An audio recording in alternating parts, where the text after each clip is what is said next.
I was just interviewed by Keith Andrew. He's a very nice guy and a very talented interviewer. Make sure to like and subscribe and stay tuned to the Keith Andrew Network. Ladies and gentlemen, my name is Keith Andrew, and I'm here with the talented, very talented Alliana Yang. And I just want to say thank you for being a guest on my talk show. Of course, it is my pleasure. No, absolutely. You know, for people who are on my talk show, you accomplish two goals. One, you support in a good message, and two, you make a new friend out of it. So I'm real honored and privileged to accomplish both of those things with you. Yes.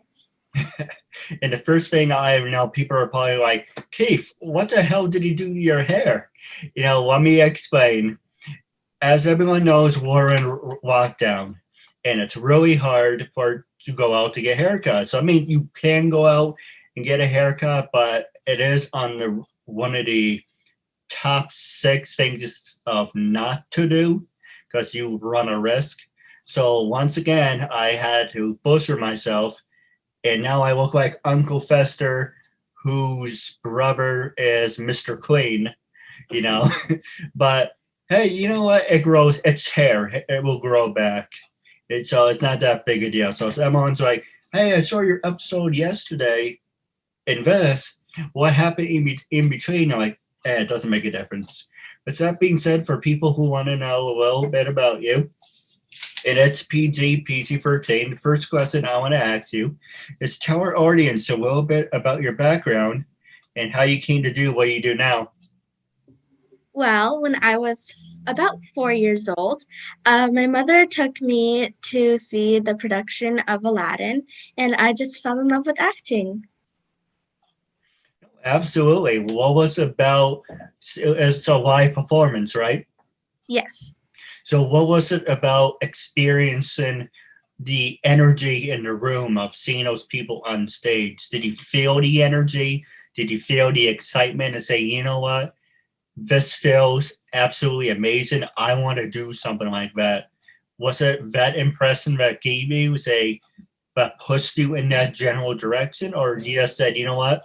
That's what I want to do. Yes, that is exactly. I felt the energy and I wanted to tell a story and make the audience feel like they were going on a journey. No, absolutely. You know, what was your favorite thing about Aladdin? Well, I loved it when Aladdin sang to Jasmine A Whole New World because they were like traveling around the world and it was so magical.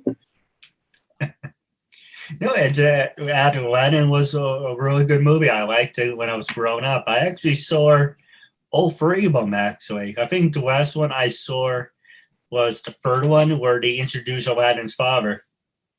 Yes. Then actually I don't know if you ever saw it, but I would recommend it because on the subject, you sound like a big Aladdin fan. You know, if you go to the Disney Channel, or I think it's on Netflix for that matter, you get to see the cartoon Aladdin. Oh, really? Wow, I have to check that out. Now you're making me feel old, thanks. And, you know, it's funny, when I was your age, I always watched Aladdin. My favorite cartoon was Tailspin. Oh, I haven't heard of that. Oh, I would definitely send it to you. You know, for me, I was born in 88, but everything in my parents' closet, because I'm the youngest out of 4 brothers and 1 sister. So everything in the closet was from the 80s and early 90s. So, you know, it was Tailspin, Mega Man, Power Rangers.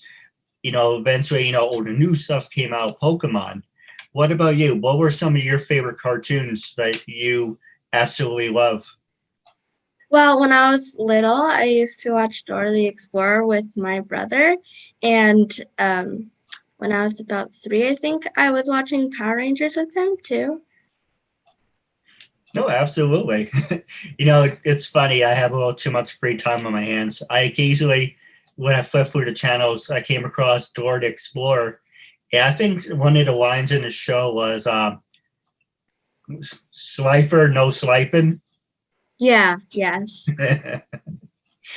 Like I said, I have too much free time on my hands. That's why I do my talk show, so I have brand new content to talk about. But the next thing I want to ask you is, how are you dealing with quarantine? Well, I have been FaceTiming with my friends a lot. I have been taking new courses with Millennium Academy, which is my new school, and I have been self-taping for a bunch of auditions. Hey, if you're interested, I would love to have you on my team as one of my brand ambassadors if you're ever interested in that. Yeah, thank you so much. Hey, and it's the best thing about it. Well, let me explain what the brand ambassador is for people out there who are also interested. I can't pay people to be on my brand ambassador team, but what I can do in return, like for an example, you will get a logo like this, and you just say once a month, work at your own pace, your own schedule, and say, I support Keith Andrew. I think he's doing a terrific thing. And it's like, okay, that's great for you, but what do I get out of it? What you get out of it is you can use me for a recommendation, a reference. If you want to be interviewed more, everyone who ever interviewed me, I know for a fact they would love to interview you. So it's pretty much networking. You help me and I help you. Cool. Yeah. Not to put you on the spot, that's the one thing about and that's the next subject I'm going to talk to you about. Is social media is about networking, who you know. And first question I want to ask you is, when you mentioned you saw Aladdin, so let's take it to the very first step. After you saw Aladdin, what was the very first thing that you had to do? What was your very first process to say, okay, now I found what I want to do for the rest of my life. How can I exceed it? Did you use Facebook? Did you go to any acting agencies? Well, I did tell my mom that I wanted to do acting, so she decided to reach out to the director of the production and see if I could audition for the program. And then I got into the program, which was musical theater company with Westlake School of the Performing Arts, and I've been with them for about 4 or 5 years, and I love every production, and I continue auditioning for other productions too. No, absolutely. And it's always important to do what you love. I'm just looking at my reflection. I'm like, Jesus, I look old. I'm only 32. I'm not that old. Anyway, I'm sorry. When you make a mistake, it's kind of hard to look over it, especially when you look like Mr. Queen. But, I always tell people, and I am a horrible influence for this, I have a habit of doing things half-ass. Never do anything half-ass. If you are very passionate about what you're doing, either you're going to give 110% or you're not going to give absolutely nothing. For an example, what I mean, you're probably wondering what I mean by that. I used to work for North Face, and I used to work at Toys R Us before they closed. And I'm like, well, yes, the reason I worked for Toys R Us is when I was your age, not to sound old again, when I was your age, I was always there for birthdays and park cards. I always loved it. So getting a chance to work for a place I grew up in was really wonderful. Now, going to over at North Face, where I didn't know anything about it, I was a hole in a wall. It was kind of like, I really don't want to be doing this. I don't want to be here, but I need the money. You can't have that type of mindset. It's like when you're in school, for an example. You're saying, okay, we have to study for this test, do the homework. I don't really want to be here. I have better things to do. But you have to stay focused, give the best you can, and just keep, like Walt Disney says, keep moving forward. Because once you get into that mindset of saying, coulda, woulda, shoulda, then you start making mistakes along the way. If that makes any sense. Yes, it does. Well, let me pass it over to you. Was there ever an acting role that you said, it sounds interesting, but I really don't want to do it, but I had to do it anyway? Um, No, I haven't auditioned for a role like that. I thought about auditioning for a role like that, but then I decided that if I don't really like the role, then why would I audition for it? So I decided to audition for a different role that I liked. No, that makes absolutely more sense. It's always better to do what your heart tells you to do. Say, you know what?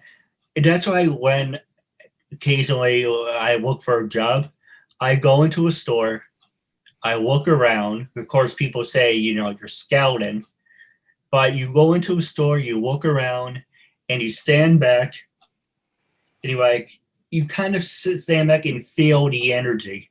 If you feel the energy and the vibe, then you're like, you know what? I can work in a place like this because it has a nice mellow energy to it. If you walk into a store and it's so much energy and it says, it just doesn't feel right, don't put yourself in a situation where you set yourself up for failure. I should write a book about that. But the next thing I want to ask you is, I'm looking for something very interesting. Let's see. Say well, for an example, what can you tell us more about your acting? Have you ever done any voiceovers? Are you interested in doing voiceovers? Have you done any commercials? Well, I haven't done any commercials, but yes, I have done a voiceover before for the Warner Brothers Studios, and I got the role of um, Wonder Woman. Yes, Wonder Woman. And but then they had to cancel it sadly because of COVID. Um, I also am interested in voiceovers. Yes. No, absolutely. And I do a lot of those for fun. So, hey, if you're ever interested in just getting practice, hit me up. But let me ask you, what was the role of Wonder Woman? Was it in a cartoon series? I take it. Yes. So we were voiceovering for dolls and like they were in a Zoom meeting, I guess. Oh, that sounds really interesting. Of course, Corona had to come up and ruin everything, right? Yeah. I'm a perfect example of that. Now, the other one I want to ask you is, are you always on your iPad and iPhone? Well, I'm either FaceTiming with my friends on my iPhone or reading a book. Hey, well, this one will fit perfectly for you if I can just find it. Here it is. If you could, well, let me rephrase this because it's supposed to be for a movie, but actually, two questions. Sorry, I'm just having a brain fart. I'm not really good at reading a script. Let's see. If you could read any book you want, what would it be, and what books would you recommend? That is a very good question. I would probably read um, the series Magic Rainbow because it is about two girls and they help out fairies with missions to save fairyland. So it's a very interesting series. No, I should definitely look that up. And are you a fan of audiobooks, or do you like actually holding a book in your hand? I like actually holding a book in my hand because I feel like these days people are always spending their time on electronics and should focus on like nature and what's around them. No, I agree with you 100%. I give you an example. My nieces come over and they always have their iPads and iPhones. I said to one of them recently, hey, you guys want to play a game of Uno? And they just looked at their iPad and looked at me like, how do you play Uno on an iPad? I'm like, well, eventually, I give you an example. What do you do where the power goes out? For me, if it's late at night, like say about 8, 9 o'clock at night, I say, well, the power's out. I might as well go to sleep. But say you're home and the power goes out. Do you just like pick up a book and there you go? That's how you spend the rest of your day? Yeah, yeah, that's definitely how I do it. I also play family games with my family. Ooh, that sounds like a lot of fun. Yes, it definitely is. I love spending time with my family. Now, the next one I want to ask you, and then we can take a quick commercial break, is what were some, while we're on subject, what were some of your favorite board games? Oh, some of my favorite board games is probably Monopoly and Uno and Candyland. Uno, I love. Candyland, I heard of, and I think I played it once. I don't remember. I have a bad memory. It's funny, I can remember certain things, but certain things I don't remember. But yes, Candyland does ring a bell. Um, Monopoly, there's hundreds of different ones of those. Mario, the normal, the credit card one. Um, I think the game teaches you how to gamble, and but also teaches you how to save money too. But you have a lot of benefits of it. But with that being said, when we come back from the commercial break, I'm going to ask you about social media, and then I'm going to pass the show over to you.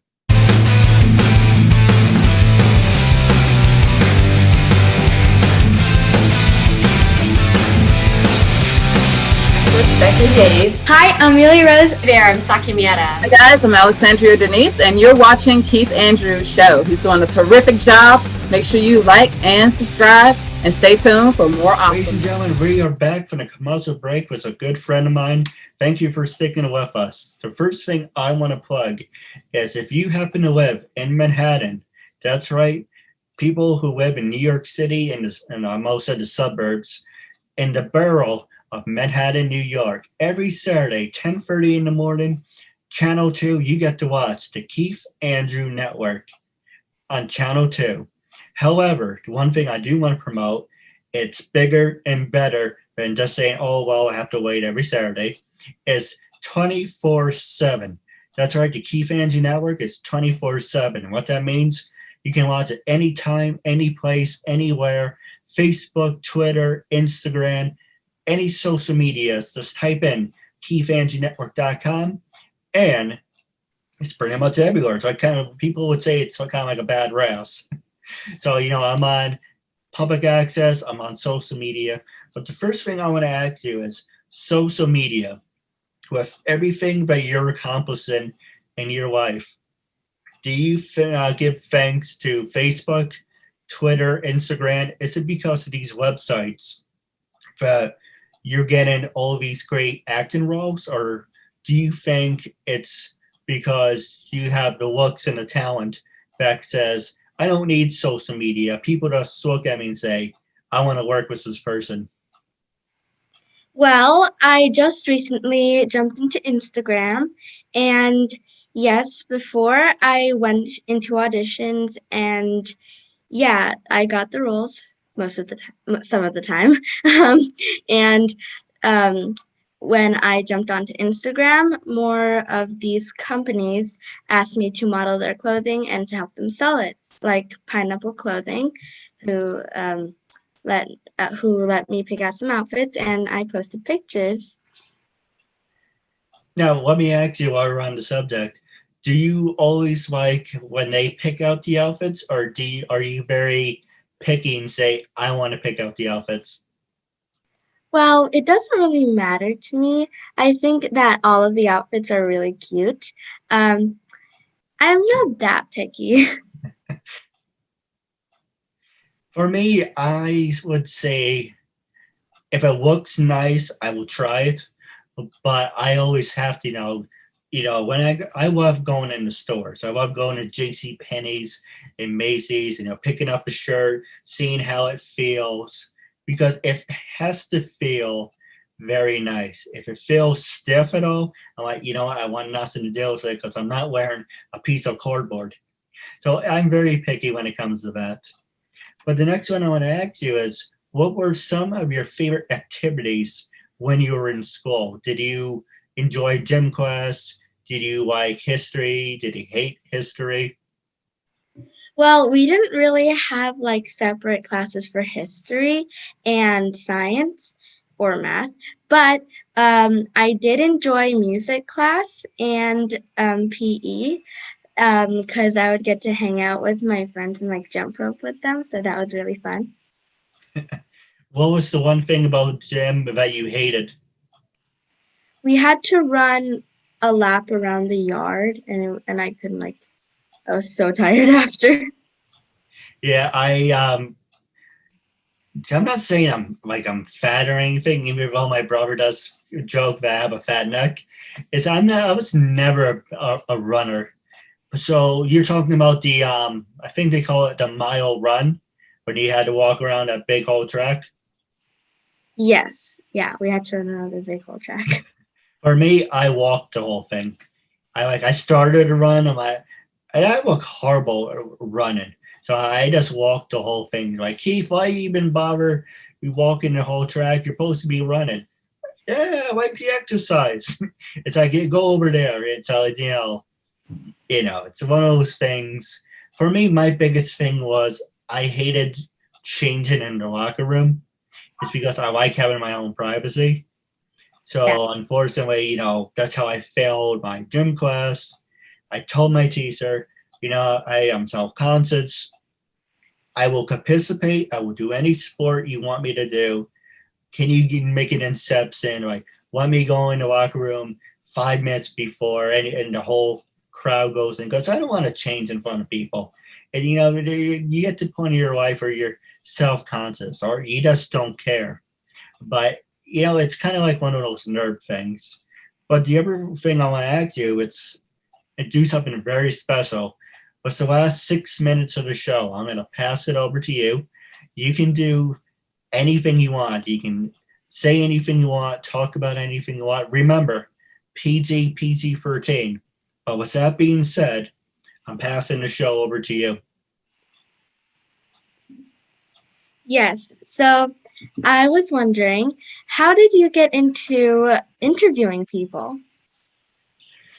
A lot of people would tell me I should write a book about this. There's so many different variations to the story. My dad is a famous teacher in New York City. He's been working for 36 years. Occasionally, when we get along, I use my brother for an inspiration. I got tired of using my disability as a crutch, saying, I don't have to do this, I don't have to do that. I have a disability, I'm on the spectrum of being retarded. People will feel sorry for me and things will be handed to you. And one thing I do want to say for you, if you want something and someone says no to you, that's not a no right now. That's not a no, period. It's just now isn't the right time.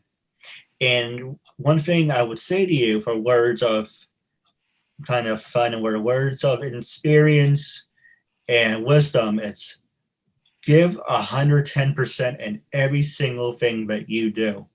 So I didn't know that at the time. So I was using, my disability as a crutch, saying, I don't need this, I don't need to do that. But then I realized I labeled myself as, you're the kid with disabilities. You don't have to do anything because things will magically happen for you. Nothing magically is going to happen. You have to put in the harder work. For me, I've been doing this for 7.5 years and by myself. And I'm showing you, look at what I'm able to do. I didn't go to college. I don't have a BA or a bachelor's. I read and learned at a middle school to fifth grade to a middle school level. But I'm showing you, it was not an overnight success. It's a process for 7.5 years. And I said to myself when I first started, it's got to be a long road waiting 7 years. But you know what? After interviewing, thanks to you, 744 people, I have interviewed actors, actresses, models, CEOs, professional wrestlers, people with disabilities, people without disabilities. And that's the thing I do want to say is you don't have to have a disability to be on my show. If you want to support my message and make a new friend out of it, there you go. A lot of people like to say, well, I don't have a disability, but why do you want me on your show? By having me on the show, you're supporting me and my message. And by having me showcase my message is I'm showing you, I thought the screen just went off. I'm showing you, if I can do it, you can do it too. So I'm turning myself into an inspiration. Yes, definitely. And I feel that anybody can do anything that they want, and age does not matter. No, absolutely. And the other story I would tell you, like, I use my dad for an inspiration, my brother uses my disability as a crutch. I didn't really tell anyone about this one until recently. It all started with a birthday list. 21, when you turn 21, it's the most special birthday you can have in a lifetime. I'm like, well, I don't drink, I don't smoke, I don't do drugs. If I have to die, I would like to have some famous friends. I was thinking, okay, that sounds good on paper, but how can you go about that and say, how can that be beneficial? Not saying, okay, hey, I want your friendship. How can that help you in your life and your career? I don't know why it's freezing. I do apologize. So I'm showing you, with everything that I accomplished, look at what I was able to achieve and build on my own. So there are hundreds of different stories out there they can use. But to be honest, I all started with a birthday list. But I do have a couple questions for you off the air. But wrapping up our social media interview, the last question I want to ask you is, when I first approached you to be a guest on my talk show, what was your first honest opinion? What made you say yes, and how do you feel now? Well, I always love to meet new people, and I love how when I get interviewed that I make a new friend, and I love opportunities to meet more people, and I also am so grateful to myself that I agreed to this because it has been a blast. And No, absolutely. Now, I do have a couple questions for you off the air. But wrapping up our interview segment, it was a real honor and privilege having you as a guest, and I'm looking forward to part 2 down the road.